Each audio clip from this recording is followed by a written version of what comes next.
Assalamualaikum dan salam sejahtera. Selamat datang kepada semua pelajar baru. Untuk sesi kali ini adalah sesi taklimat unit periksaan dan pencetakan bahagian hal ehwal akademik UiTM Cawangan Perlis. Okey, untuk seterusnya, mari kita lihat apakah isi kandungan taklimat ini. 1. Carta organisasi unit periksaan dan pencetakan, carta fungsi unit periksaan untuk pelajar, semester pengajian pelajar, channel-channel periksaan, perkara yang perlu pelajar tahu dan juga rujukan yang boleh dirujuk. Okey, ini adalah carta organisasi unit periksaan dan pencetakan di mana ia terletak di bawah bahagian hal ehwal akademik. Okey, di bawah unit periksaan dan pencetakan ini terbagi pada dua, iaitu unit periksaan dan unit pencetakan. Apa yang kita akan fokus pada hari ini berkaitan unit peperiksaan sahaja. Okey, setelah kita melihat carta organisasi, kita lihat pula carta fungsi bahagian hal ehwal akademik UiTM Cawangan Perlis, iaitu unit berkaitan dengan unit peperiksaan. Okey, pertama sekali unit periksaan ini berfungsi untuk menguruskan dan mengendalikan periksaan pelajar. Dan yang keduanya menyelaras periksaan EET untuk pelajar degree, EPT untuk pelajar diploma dan juga MUT di bawah kelolaan MPM. Yang ketiganya menguruskan peperiksaan pelajar yang kurang upaya atau sakit yang berada di kampus sahaja. Yang keempat, penyediaan laporan analisa keputusan peperiksaan, di mana analisa keputusan peperiksaan ini di akhir semester selepas peperiksaan lah. Dan analisa ini akan dibentangkan di JKIPA dan seterusnya di Senat. Yang keenam, memproses rayuan penyelidikan semula, RSS serta pembetulan dan pengesahan keputusan peperiksaan akhir yang akan berlaku selepas keputusan dikeluarkan dan ada rayuan penyelidikan mula atau pengemas kini yang akan berlaku lah. Okey, seterusnya menguruskan ketidakhadiran kuliah pelajar di mana kehadiran pelajar tidak mencukupi 80% dan juga tata tertib pelajar berkaitan dengan peperiksaan akhir dan juga pengurusan kebenaran tidak memiliki peperiksaan. Contohnya tak boleh hadir sebab sakit, sebab vaksin, terkesan COVID dan lain-lain isu khas universiti. Okey. Mari kita lihat semester pengajian yang ada di UiTM, iaitu semester biasa, semester intersesi dan juga semester pendek. Bagi semester biasa adalah kemasukan Oktober dan Februari serta kemasukan pada Mac dan Julai. Bagi adik-adik untuk sesi kali ini adalah kemasukan Oktober Februari yang juga dikenali sebagai sesi 4, iaitu sesi 20214. Okey, bagi semester intersesi dan juga semester pendek adalah semester yang dijalankan pada pertengahan tahun, iaitu antara semester sesi 4 dan juga sesi 2, di mana mengikut keperluan bagi program masing-masing. Dan untuk bayaran, perbezaan bayaran semester intersesi adalah sebanyak RM200 bagi setiap kursus dengan maksimum 2 kursus saja, manakala semester pendek adalah bayaran pengajian seperti yang dijana. Mari kita lihat jenis-jenis peperiksaan yang ada, iaitu peperiksaan akhir, peperiksaan semula, peperiksaan khas, peperiksaan intersesi dan juga peperiksaan semester pendek. Peperiksaan akhir adalah peperiksaan di akhir semester, setiap semester bergantung kepada kod khusus yang diambil. Peperiksaan semula adalah bagi status XX akibat vaksin, terkesan COVID, kebocoran soalan atau lain-lain sebab khas universiti. Peperiksaan semula akan diambil selepas result keluar, selepas keputusan diumumkan. Dan sekiranya ada keperluan untuk peperiksaan semula, akan perlu maklumkan kepada pensyarah dan mengajar dan akan diperkenalkan oleh unit periksaan. Dan seterusnya peperiksaan khas. Peperiksaan khas hanya melibatkan subjek tahun akhir sahaja dan penilaian asesmen mestilah melebihi 50%. Bayaran RM100 bagi setiap kursus dengan maksimum 2 kursus sahaja. Sekarang ni untuk semester 1 masih berterlibat lah. Nanti sehingga tahun akhir sekiranya memerlukan peperiksaan khas akan perlu merujuk ataupun akan dimaklumkan oleh KPP, KK atau pensyarah yang mengajar. Okey, seterusnya peperiksaan intersesi adalah bagi pelajar-pelajar yang mengambil intersesi di pertengahan semester dan juga sama juga seperti peperiksaan semester pendek. Sekiranya ada pelajar mengambil peperiksaan pendek, maka adalah peperiksaan tersebut. Kalau tidak pelajar, peperiksaan tersebut tidak dijalankan. Berikutnya, kita lihat kepada perkara-perkara yang perlu kita sebagai pelajar tahu, iaitu apa yang dititikberatkan adalah kehadiran pelajar, di mana kehadiran pelajar ini yang boleh memberikan keputusan sama ada keputusan yang baik atau keputusan yang tidak baik bergantung kepada kehadiran pelajar. Okey, pelajar wajib mengikuti semua kuliah yang ditetapkan dan mengisi kadran setiap sesi mesti memenuhi sekurang-kurangnya 80% bagi mengelakkan status ZZ. Nanti kita akan tengok apa itu status ZZ. Ketidakadilan kuliah atas apa jua sebab perlu memaklumkan kepada pensyarah yang mengajar. Pastikan mengikuti kuliah mengikut kumpulan yang didaftarkan. Okey, bagi peperiksaan akhir, sila semak slip menduduki peperiksaan, iaitu khusus yang didaftarkan dalam slip peperiksaan mestilah sama seperti dalam slip validasi. Okey, saya rasa slip validasi ini telah diterangkan oleh Puan Hanisah iaitu dalam taklimat sebelum ni. Okey, rujuk jadual waktu peperiksaan akhir yang dikenali sebagai JWPA biasanya akan dikeluarkan seminggu sebelum peperiksaan. Okey, seterusnya keputusan peperiksaan akhir. Bagi khusus yang mempunyai peperiksaan akhir, kadar pelajar dalam peperiksaan akhir adalah syarat utama bagi pengiraan pemarkahan grade khusus. Keputusan bagi setiap khusus diberi status seperti berikut. Okey, bagi lulus sama ada dengan grade A, B, C, F1 gagal khusus kali pertama, F2 gagal khusus kali kedua, F3 gagal khusus kali ketiga, PC pengejualan kredit, TL tidak lengkap iaitu khusus yang berbentuk projek ilmiah, latihan amali, praktikum, latihan industri, klinikal yang tidak dapat dilengkapkan dalam semester yang ditetapkan, melebihi satu semester dikira mengulang dan tidak layak untuk ANC. FD tindakan disiplin, jangan cuba-cuba dapatkan FD ya. Okey, XX tidak hadir peperiksaan dengan kebenaran, YY tidak hadir peperiksaan tanpa kebenaran, yang proses yang dikenakan adalah 100, ZZ tidak dibenarkan menduduki peperiksaan akhir bagi khusus yang mempunyai peperiksaan akhir. Sama seperti yang dinyatakan tadi, tidak memenuhi 80% kehadiran kuliah akan diberikan status ZZ.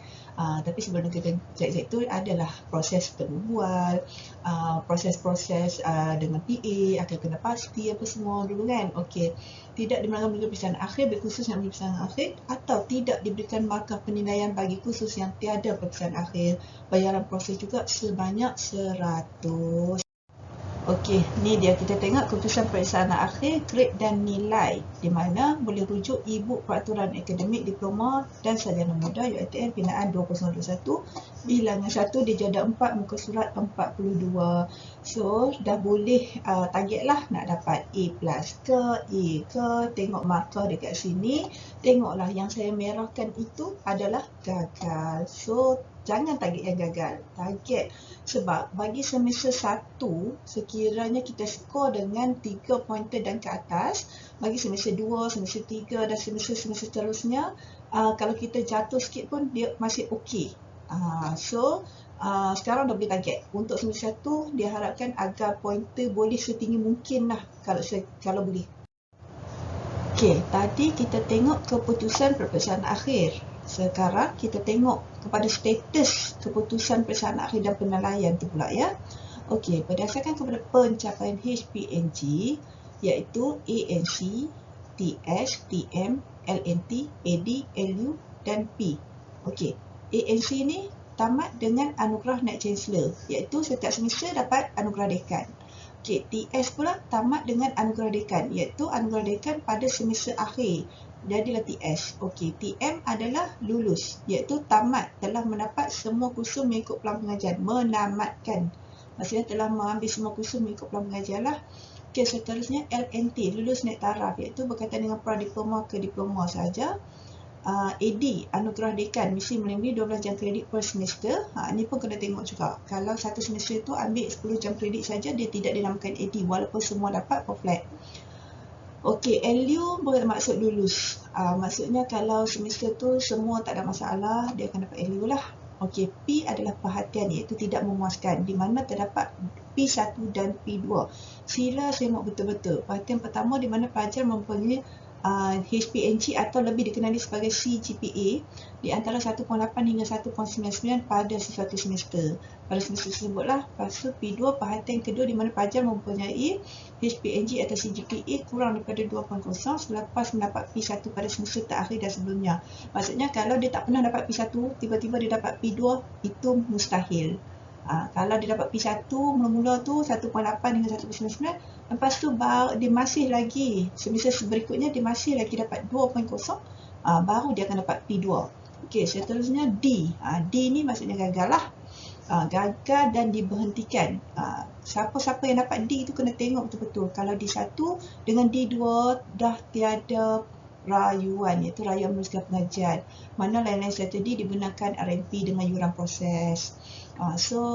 Elakkanlah dapat D ni D1 sampai D7 dengan syarat-syarat seperti berikut. Seterusnya, status tamat dengan ANC, TS dan AD dianular kepada pelajar berprestasi cemerlang. So yang ni yang nak kena target. Nak target nanti habis pengajian dengan ANC kena dapat AD setiap semester. Kalau TS, dekan pada akhir semester sahaja.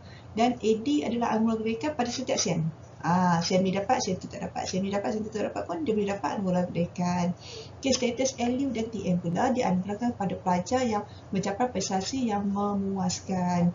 LU bagi setiap semester, TM bagi akhir semester setelah ambil semua mata pelajaran, semua subjek dalam peluang pengajian tu.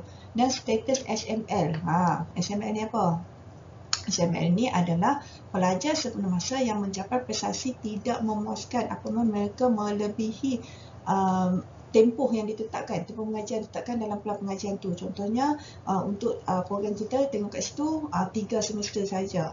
Tapi tiba-tiba ada yang fail, ada yang repeat ataupun ambil peperiksaan khas tak boleh, tak layak ambil peperiksaan khas ke macam mana, ada semester-semester selanjutnya lebih daripada 3 tu dia akan jadi SML dengan yuran yang berbeza. Okey, sambungan daripada tadi iaitu penyata keputusan peperiksaan. Okey, penyata keputusan peperiksaan ni lepas kita dah ambil semua peperiksaan, dah habis 14 minggu kuliah, akan dikeluarkan result lah, dipanggil keputusan peperiksaan, di mana semua peperiksaan dan penilaian, dia bukan peperiksaan akhir sahaja. Okey, penyata keputusan peperiksaan ni akan dipaparkan di iStudent Portal, di mana semua pelajar minta dimohon supaya simpan penyata keputusan peperiksaan ni sendiri. Jangan nanti sebab dia hanya di-appear dalam tempoh masa tertentu sahaja di student portal.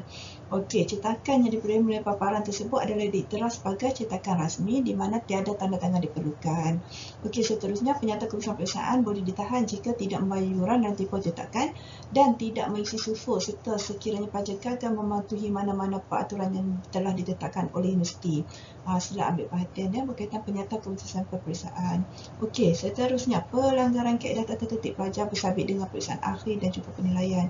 Okey, apa yang saya nak tekankan di sini adalah sebolehnya jangan terlibat dengan pelanggaran tata tertib tersebut sebab pelajar yang didapati bersalah akan dihukum mengikut keputusan pihak berkuasa lembaga tata tertib universiti, dan pelajar yang disabit kesalahan di bawah Akta Kaedah-Kaedah Institusi Pelajaran Tata Tertib Pelajar-Pelajar 1976 mengikut keputusan lembaga tata tertib universiti, serta pelajar yang telah terbukti melakukan plagiarism dalam projek ilmiah tugasan dan digagalkan dalam proses tersebut boleh diberi grade F, iaitu gagal dengan status FD oleh Senate.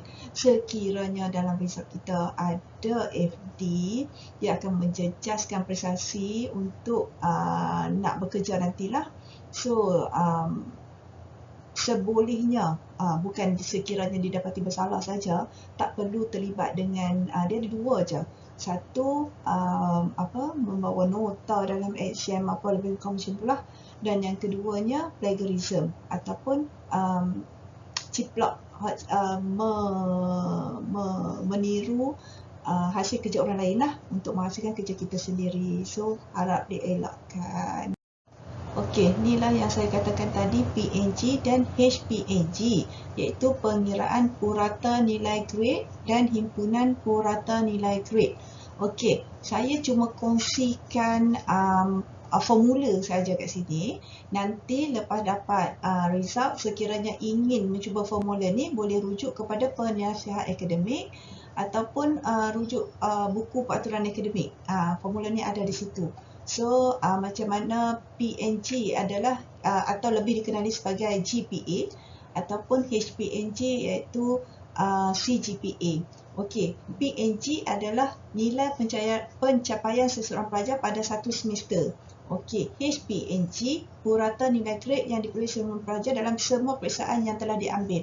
Contohnya untuk semester 1, untuk semester kali ini tak ada lah untuk HPNG, akan sama dengan PNG dia. Tapi kalau semester depan dia akan jadi purata untuk 2 semester, jadilah HPNG. Okey, tadi saya dah membentangkan ataupun memberi taklimat ataupun memberitahu apa yang pelajar perlu tahu. Okey, sekiranya anda ingin mengetahui lebih lanjut, apa yang saya katakan tadi adalah dipetik daripada e-book buku peraturan akademik Diploma dan Sarjana Muda Pindaan 2021 bilangan 1. So, rujuk-rujuklah buku ni bagi semua apa yang saya perkatakan dan apa jua yang berkaitan dengan semester adik-adik semua, ya. Seperti biasa, di penghujung-penghujung slide pastinya ada staf-staf yang boleh dihubungi sekiranya mempunyai permasalahan berkaitan dengan peperiksaan. Okey, ni nombor extension saya 2499. Puan Rosmah Malini, Pegawai Eksekutif Kanan 2498. Cik Syahri Ghazali, Kerana Tertinggi N26, extension 2495. Dan juga Cik Safirul Akmal. Tertutup sikit Cik Safirul Akmal ni sebab beliau mungkin akan bersara pada tahun hadapan dengan extension 2492. Cik Safirul Akmal sehingga kini memegang portfolio untuk EET, EPT dan juga MUET di bawah pelarasan NPM. So, sekiranya ada permasalahan boleh berhubung dengan kami di unit peperiksaan. Mungkin Cik Syarif boleh berhubung berkaitan dengan rayuan semak semula, berkaitan dengan tata tertib dan juga zat-zat sekiranya berkaitan. Puan Rosmah Malini adalah pembantu kanan saya iaitu yang mengendalikan semua hal ehwal peperiksaan berkaitan dengan pelajar. Sekiranya ada permasalahan yang tidak dapat diselesaikan di peringkat fakulti, boleh terus berhubung dengan saya. Penerima pendaftar kanan extension 2499. Nombor 2499 ni juga boleh di WhatsApp ataupun dikontak melalui WhatsApp bisnes lah. Okey. Okey, di slide terakhir sekian terima kasih dan saya mengesyorkan atau mengajak anda semua untuk mengikuti kami di rangkaian media perhubungan bahagian hal ehwal akademik UiTM Cawangan Perlis di Facebook, ni apa, Instagram, Telegram, email dan juga website UiTM Cawangan Perlis. Jom join kami.